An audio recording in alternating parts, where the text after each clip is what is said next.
Bonsoir, bienvenue à vous tous. Avant de vous laisser pour la journée, j'ai cette petite équation trigonométrique à résoudre. Sinus de x égale à tangente x. À bien remarquer, cette équation est différente des équations simples qu'on appelle des équations ordinaires, et telles que quand on a cosinus x, alors égale à cosinus alpha, et dans le cas où on a sinus x égale à sinus alpha. Donc dans les deux cas ici si c'était ça, on aurait x égale à 2k pi et plus alpha, et puis x égale à 2k pi et moins alpha, d'accord, mais on n'a pas ça. Si c'était ça, x serait 2k pi plus alpha et x égale à 2k pi et plus pi et moins alpha. Mais à remarquer, on n'a pas ça. Maintenant, il faut s'en sortir. On a la présence de tangente x. Tangente x, c'est sinus sous cosinus. D'accord? Bon, voilà. Il faut commencer par sortir de cette grande expression-là. Et de tangente x, maintenant, on sait que c'est sinus sous cosinus. Ensuite, on a sinus de x, un autre problème.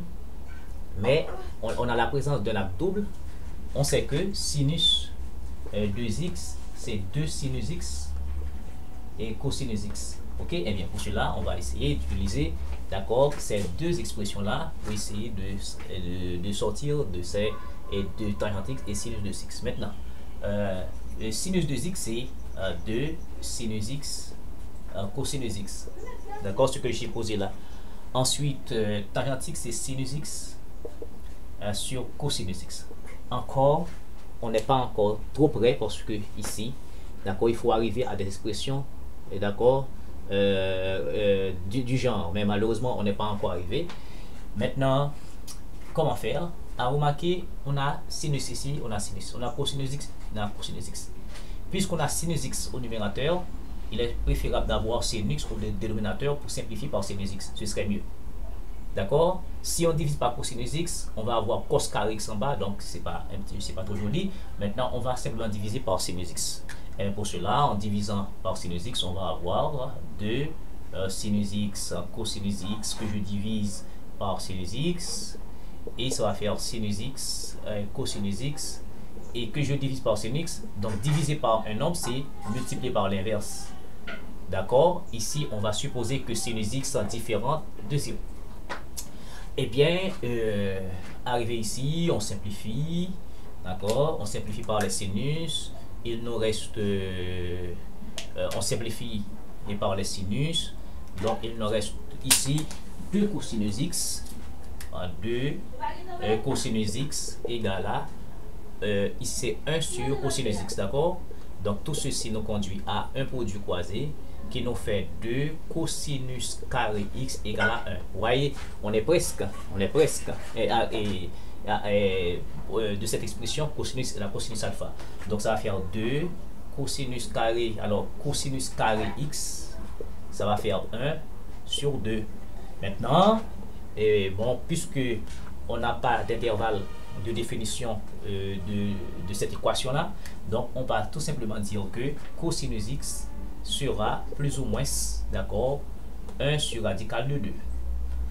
D'accord, mais 1 sur radical de 2 sur radical de 2 sur 2, donc cosinus x, n'est-ce pas, sera plus ou moins radical de 2 sur 2, mais on sait en cosinus, et cosinus pi sur 4, donc c'est radical de 2 sur 2. Donc pour cela, on va avoir deux équations. Cosinus x va être égal à radical de 2 sur 2, et ou bien cosinus x va être égal à moins radical de 2 sur 2. Eh bien, ces équations ne sont pas homogènes, donc on va remplacer, n'est-ce pas, radical de 2 sur 2 par l'expression ici. Donc ça va faire cosinus x radical de 2 sur 2, ça va faire cosinus pi sur 4. Donc, vous voyez, voilà l'expression qu'on a voulu chercher.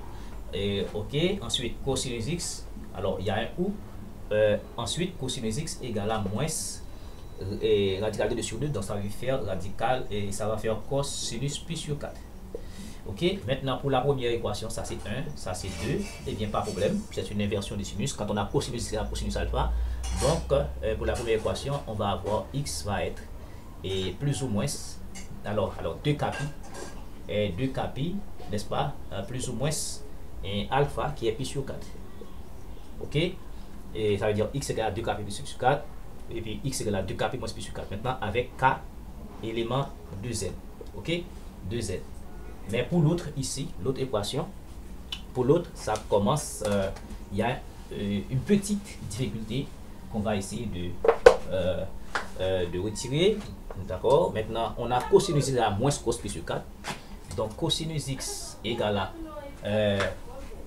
moins cos pi sur 4. Il faut éliminer le moins ici. Pour éliminer le moins ici, il faut faire apparaître des angles diamétraux. Pour cela, on va avoir cosinus pi plus pi sur 4. D'accord. Je vais expliquer ça.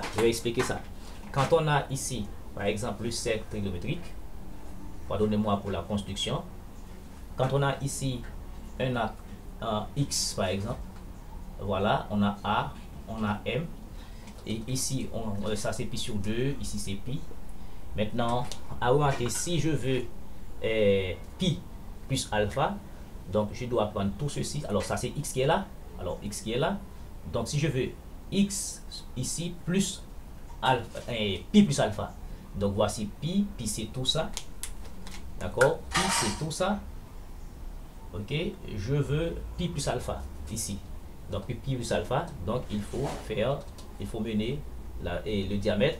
Donc ici on va avoir tout ceci pi plus la quantité alpha ici. Donc ici ça va faire pi plus x. Donc à bien remarquer, quand on projette sur l'axe des cosinus, vous voyez cosinus est négatif. D'accord? Donc ça veut dire quand on a cos pi plus pi sur x, alors cos pi plus x, ça va faire moins cosinus x. D'accord? Bon, j'ai évité d'autres considérations pour vous faciliter la tâche rapidement. Donc ici, alors de même pour c'est pareil pour sinus. Donc pour cela, on est d'accord que cosinus x égale à moins cos pi sur 4. Donc ce sera cos pi plus pi sur 4. Donc tout ceci fait cosinus x égale à cosinus et 5 pi sur 4. 4 pi plus pi, ça fait 5 pi sur 4. Donc x est égal, n'est-ce pas, ici à 2k égale à 2k pi, et 2k pi est plus ou moins 5 pi sur 4. Donc la solution de cette équation, c'est l'ensemble des cas, n'est-ce pas, de z, tel que on a 2k pi est plus ou moins 1 pi sur 4, et puis virgule 2k pi est plus ou moins 5 pi sur 4. Voici donc la solution. Maintenant, peut-être c'est un petit peu ici, je prends ça de ce côté, et 2k pi à plus ou moins 5 pi sur 4. Voilà donc la solution de cette équation. Maintenant, si cela vous a aidé, ne tardez pas avant de partir à vous abonner, d'accord, et puis liker, partager, et puis inviter d'autres amis à venir grossir le rang autour de cette chaîne de mathématiques et de physique. Je vous en prie, au revoir. Merci beaucoup.